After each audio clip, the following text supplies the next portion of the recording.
Warning, this video contains team selection and captain choices which some viewers may find offensive. Hey guys, and welcome back to FPL TV. Before looking at how my team performed in Gameweek 10, a quick word about OneFootball who have kindly sponsored this video. The world's best football news app is now even better, relaunching with a fresh new design. Gain access to news, scores and stats from leagues all over the world, with a brand new interface that's cleaner, simpler and smarter than ever. As for FPL, you can follow each team in the Premier League and get live updates from all the goals and assists every game week. Download it for free using the link in the description box below. The game week started poorly on Friday night, and Patrick Van Aanholt epitomised just how fine the margins can be in fantasy football sometimes.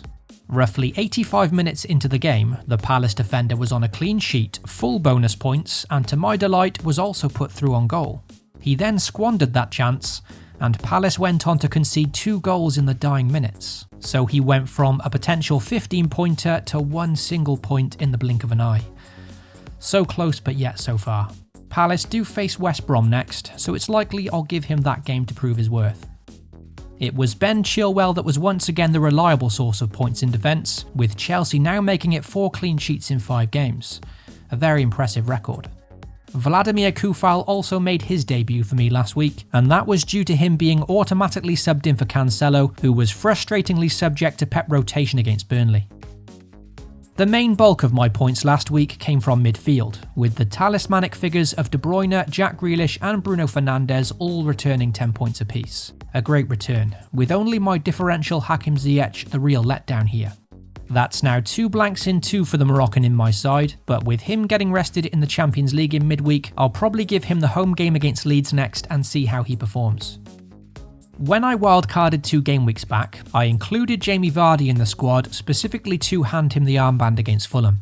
The only small concern I had was his goal threat from open play recently, because in recent games, most of his goals and big chances had come from penalties, and that proved to be the issue on Monday. Leicester were extremely poor on the night, and unfortunately there was no Vardy party. However, he did get 1 assist late on, and for captaincy that is certainly better than nothing. Game week 10 ended up being another frustrating one for those who own Patrick Bamford.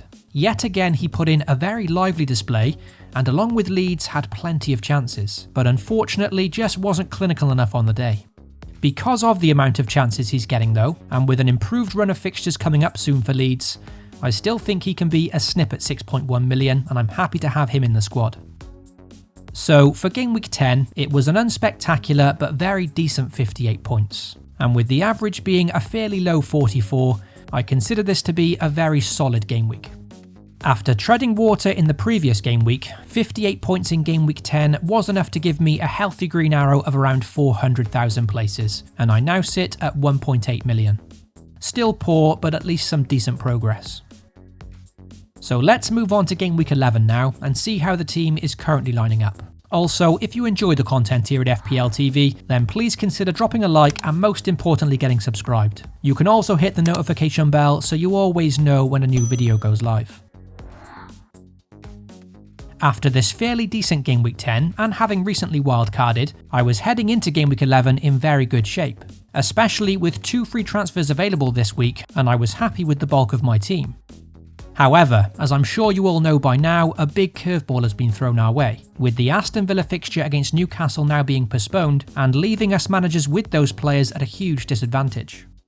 On paper, Newcastle at home was a very appealing fixture for my Villa players, so that is certainly a frustrating one to miss out on. I had also planned on keeping my 2 free transfers saved up for next week, so I could go ahead and transfer in Mo Salah for game week 12. Because of these new circumstances, I honestly can't say yet exactly what my moves are going to be, and at this point we don't even know when this game is getting rescheduled. With my 2 free transfers, I could get rid of Martinez and Grealish, but to be fair I still like them as options, especially with some decent fixtures still coming up. The other pressing issue in my squad is João Cancelo, who played in the Champions League in midweek, and I've now got a sinking feeling that he will miss out again at home to Fulham, even more so after Benjamin Mendy's impressive display against Burnley. This means if Cancelo is benched again, and now with Aston Villa's blank game week, I could be heading into game week 11 with only 8 starters. Thankfully, I do have Kufal on the bench, so he can cover either Cancelo or Grealish, and that does then give me 9 players. But as for Mitchell and Riedewald, well, there's no guarantees on either of these budget options starting. My initial thinking is to keep both Martinez and Grealish, and probably replace Cancelo this week, mainly because the Aston Villa players are a problem for one game week, whilst Cancelo looks to be a longer term headache, but I'll discuss some transfer options at the end of the video. The good thing about this game week is despite not having a full squad, I do have arguably the most sought after captaincy option already in the team this week in Kevin De Bruyne, and if he can do the business against Fulham, then that may just see me through this difficult game week. In current form, Bruno Fernandes has to be in consideration for the captaincy as well, but I think handing it to De Bruyne this week just seems like an easy call, especially with him getting rested in midweek as opposed to Fernandes. Due to Jamie Vardy's Sheffield Wednesday roots, I do like him for this Sheffield United fixture who are bottom of the league. It's difficult to captain Vardy after Leicester's poor performance last time out, but I do fancy him to score against the Blades and I'm happy to own him for this one. Because I've got 2 free transfers available this week, I may as well use one of them, otherwise it'll just go to waste. And if I were to get rid of Jack Grealish this week, then it would certainly be for Diogo Jota at Liverpool. Whilst Grealish has a blank fixture and then a trip away to Wolves, Jota faces Wolves and then plays Fulham in that time. So with 2 games to 1, you'd expect him to outscore Grealish in the next 2 game weeks. The reason I'm reluctant to do this switch though is because 1, we don't even know when this game gets rescheduled yet, and 2, because I'll probably want Grealish back in sooner rather than later, especially when his fixtures do get rescheduled and then he has double game weeks to look forward to. Simply put, it's a question of whether I want to waste 2 transfers on ditching him and then getting him back in again.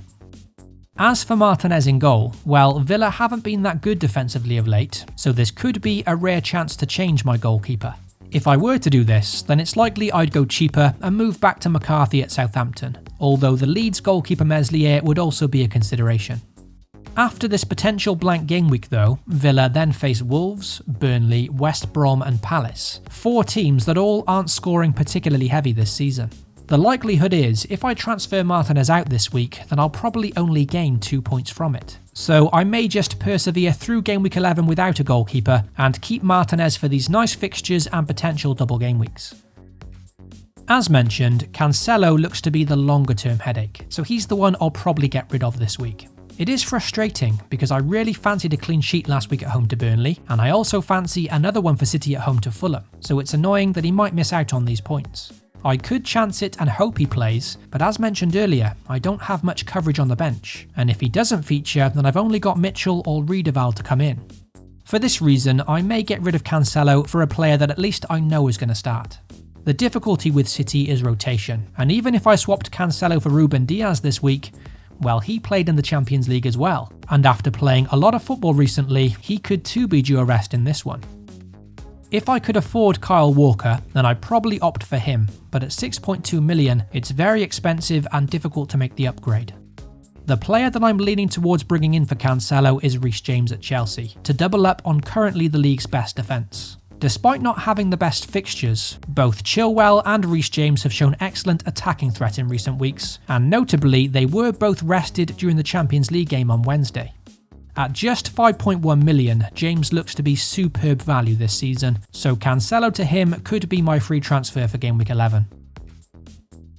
So that's all my team considerations heading into this weekend. Apologies that I can't be clearer on my moves in this video, but if there's one thing this Newcastle game has told us, it's that saving our transfers until the last moment of the game week is really important, and things can change very quickly in this very unique season. If you are interested to see the final team and transfers, then as always I'll post them over on Twitter shortly before the game week deadline. Good luck to you all for the upcoming weekend, FPL responsibly, and I'll catch you all very soon.